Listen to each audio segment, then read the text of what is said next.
চাহিদা থাকলেও ঈদকে সামনে রেখে দিনাজপুরের হিলি দিয়ে ভারত থেকে মশলা আমদানি বাড়েনি। ডলার সংকট ও চড়া শুল্কের কারণে দেশটি থেকে পেঁয়াজ আমদানি বন্ধ রেখেছেন জানান হিলির ব্যবসায়ীরা। কমেছে জিরা, এলাচের আমদানিও। Desk report. পেঁয়াজ, আদা, রসুনের বাইরে ভারত থেকে রান্নার প্রয়োজনীয় বাকি সব মশলাও আমদানি করে বাংলাদেশ। উৎসব পার্বণকে সামনে রেখে যার পরিমাণ বাড়ে। তবে এবার পরিস্থিতি ভিন্ন। ঈদুল আজহার আর মাত্র সপ্তাহ তিনেক বাকি থাকলেও দিনাজপুরের হিলি স্থলবন্দরে মশলা আমদানির খুব একটা তোড়জোড় দেখা যাচ্ছে না। ইন্ডিয়ার আমরা রাজস্থান এবং গুজরাট থেকে আমরা এই মশলাগুলো আমদানি করে থাকি। আমদানিকৃত জিরা ডিউটি প্রতি কেজি 235 টাকা দিয়ে থাকে এবং এলাচের ডিউটি 295 টাকা দিয়ে থাকি।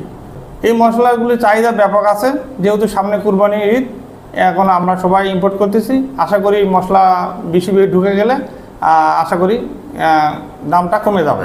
জিরার পরিমাণ প্রতি বছরের তুলনায় এবারে খুবই কম হওয়ার কারণ হলো যে ডলারের ঊর্ধ্বগতি, ডলার বাড়ে কমে, আবার ইন্ডিয়াতেও অনেক দাম বেশি। ব্যবসায়ীদের দেওয়া তথ্য মতে ভারত থেকে প্রতি কেজি জিরা আমদানিতে সরকারকে 235 টাকা শুল্ক দিতে হয়।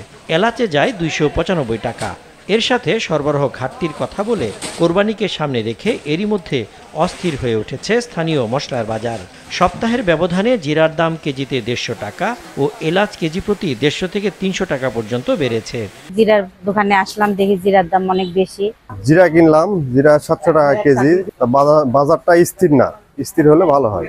এলাচের রেটও কোয়ালিটি ভেদে বেশি। এলাচের রেট আপনার 150, 200, 300 টাকা পার কেজিতে বাড়ছে এবং বেচা কিনা মোটামুটি ভালো হচ্ছে, তবে একটু বেশি হওয়ার কারণে কাস্টমার একটু সংকোচ বোধ করতেছে। স্থানীয় স্থলবন্দর কর্তৃপক্ষের হিসেবে ভারতের গুজরাট ও রাজস্থান থেকে বর্তমানে প্রতিদিন 1-2 ট্রাক জিরা আসছে বাংলাদেশে। আগামী কয়েকদিনের মধ্যে গড়ে 5 ট্রাক করে মশলা আসবে বলে জানিয়েছেন সংশ্লিষ্টরা। কুরবানি ঈদকে সামনে রেখে মশলা যাতে পণ্যটি একটু বেশি আমদানি থাকে, এর ভিতরে জিরাটি অন্যতম।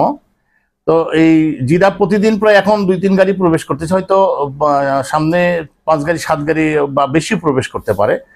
এই জিরাটি আসার পরে আমরা সাধারণত এটা একটু দেরিতেই শুল্কায়ন এবং হয়, কারণ কাস্টমের কিছু প্রক্রিয়া আছে, এক্সামিন অ্যাসেসমেন্ট শেষে এটা দ্রুততার সাথে তারা বের করে নিয়ে যে বাজারজাত করতে পারে। হিলি কাস্টমের তথ্য মতে 1 জানুয়ারি থেকে 18 মে পর্যন্ত এই বন্দর দিয়ে 7,514টি ট্রাকে 2,10,700 মেট্রিক টন মশলা জাতীয় পণ্য আমদানি হয়েছে, যার মধ্যে সবচেয়ে বেশি ছিল জিরা, আদা, রসুন, মহুরি, এলাচ ও মেথি। মাছরাঙা নিউজ ডেস্ক।